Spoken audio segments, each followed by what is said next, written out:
Ah, my child, you have come to listen. Good.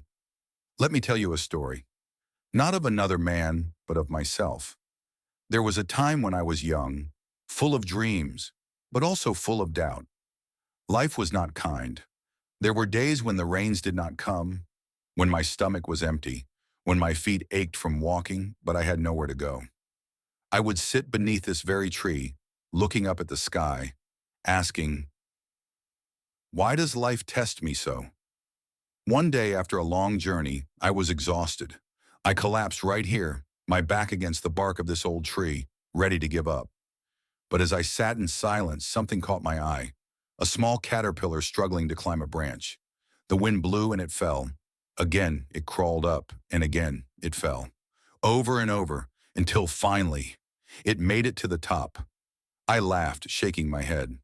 Foolish creature, I thought. Why does it not quit? But then, days later, I saw something else. A butterfly, bright and strong, emerging from a cocoon on that same branch. And it struck me. The struggle of that little creature was never punishment. It was preparation. My child, maybe you too feel like that caterpillar. Maybe life has knocked you down. Maybe you wonder why you must struggle. But hear me now. Your hardship is not here to break you. It is here to prepare you. The river carves its path through the hardest rock, not by force, but by persistence. The strongest trees have roots that have battled against the wind, and the greatest warriors are not those who have never fallen, but those who have risen after every fall.